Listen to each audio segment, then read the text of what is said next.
வணக்கம். அனைத்து மீனராசி நேயர்களுக்கு வணக்கம். மீனராசி இந்த வார கிரகநிலைகள் எப்படி உள்ளது என்பதை பார்ப்போம். விஸ்வாவசு வருடம் ஆடி மாதம் 30ஆம் நாள். இன்று பரணி நட்சத்திரம், அஷ்டமி திதி.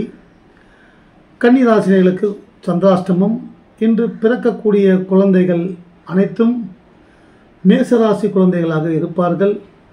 மீனராசி பூரட்டாதி நட்சத்திரம், குரு தசையில் பிறந்தவர்கள் குரு பகவானை வழிபடுவது நிறைய நன்மைகள் உண்டாகும். உத்திரட்டாதி நட்சத்திரக்காரர்கள் உங்களுக்கு அம்மனை வழிபடுவது, சனீஸ்வர பகவானுக்கு தீபம் ஏற்றி வழிபடுவது இதெல்லாம் வெற்றிகளை கொடுக்கும். ரேவதி நட்சத்திரக்காரர்கள் மகாவிஷ்ணு பெருமாளை வழிபடுவது, நவகிரகத்தில் இருக்கக்கூடிய புதன் பகவானுக்கு புதன்கிழமை அன்று தீபம் ஏற்றி வழிபடும் பொழுது நிறைய நல்ல மாற்றங்கள் ஏற்படும்.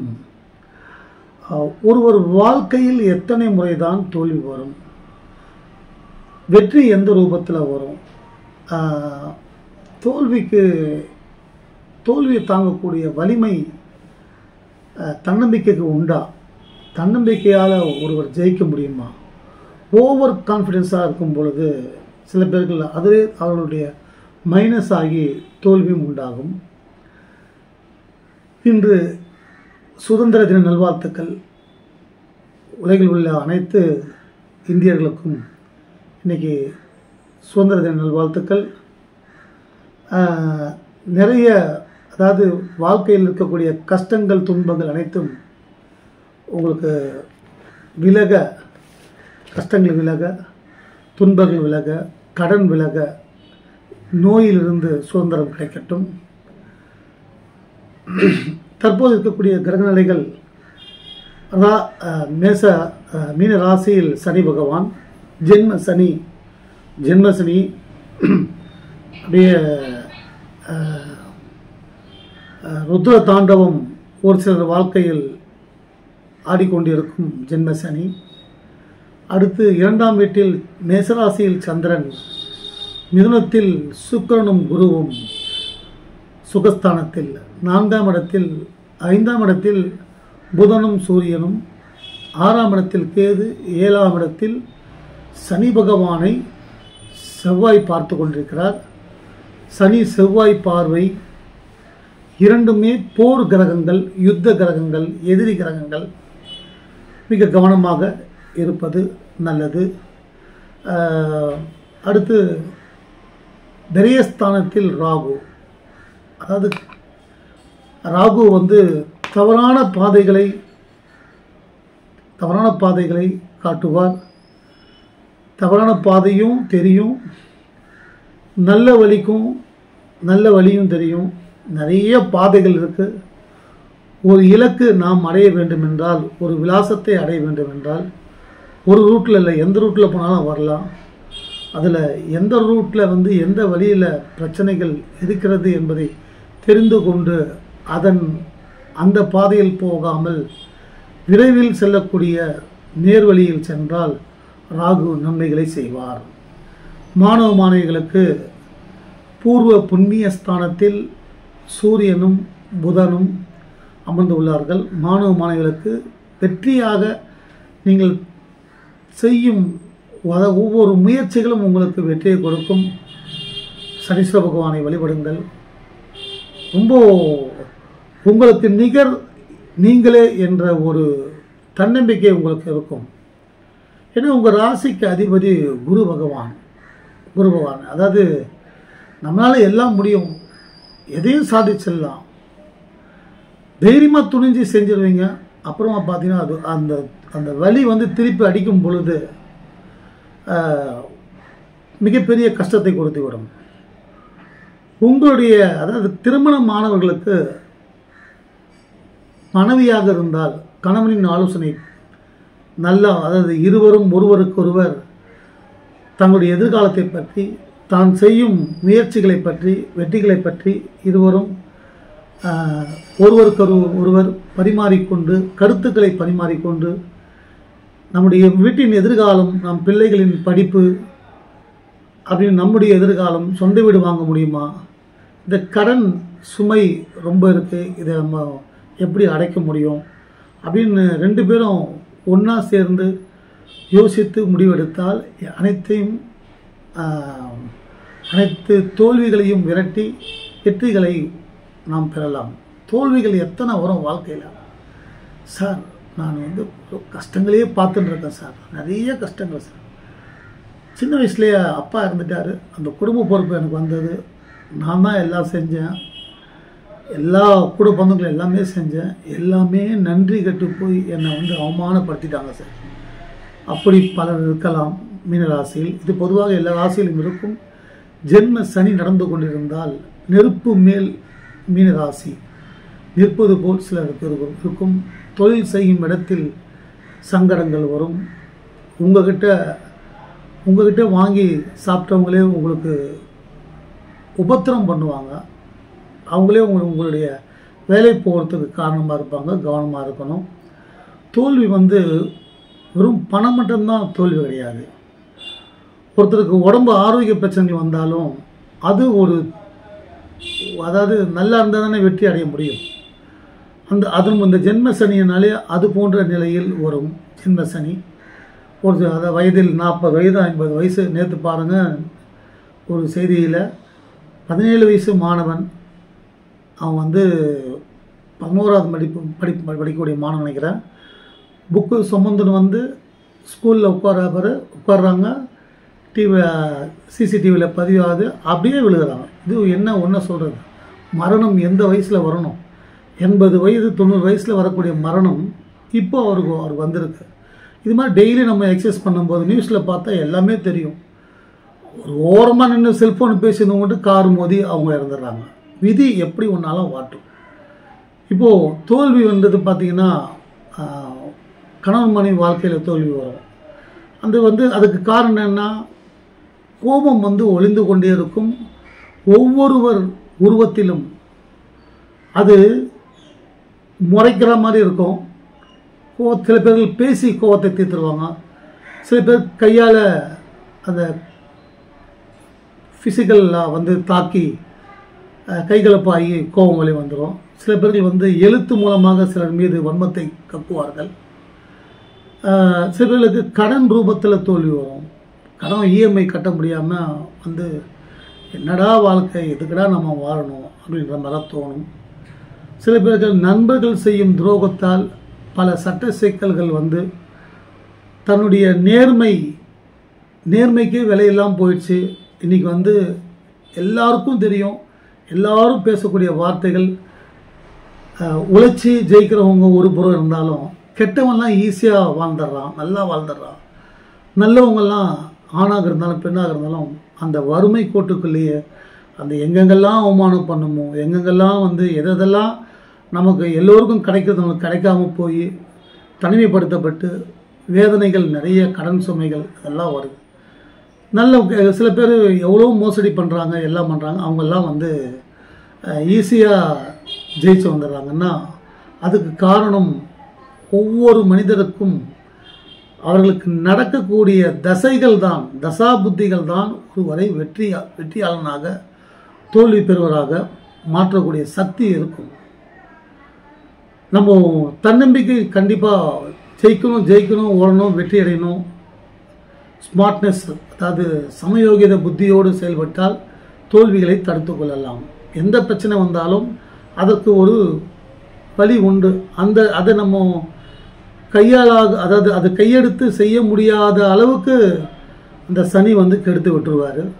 சனீஸ்வர பகவானுக்கு எல் தீபம் ஏற்றி வாரம் வழிபடுங்க.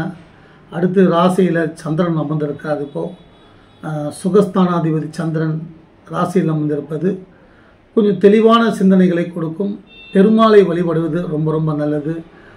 மீனராசி நேயர்களுக்கு நான் பல வீடியோக்களில் சொல்லியிருக்கேன். தொடர்ந்து குரு, உங்கள் ராசிக்கு அதிபதி குரு, அவரே தொழிலில் எப்படி வெற்றி பெறணும், தொழிலில் எப்படி ஜெயிக்கணும், வியாபாரமோ வேலையிலோ நம்ம செய்கிற வெளியில் நம்பர் 1 இருக்கணும், எப்படி இருக்கணும்னு பார்த்தீங்கன்னா அதுக்கு காரணம் உங்கள் ராசிக்கு அதிபதி, ஜீவனஸ்தானாதிபதி, தொழில் ஸ்தானாதிபதி குரு பகவான். குரு பகவானை எப்பவும் வழிபடுவது நல்லது.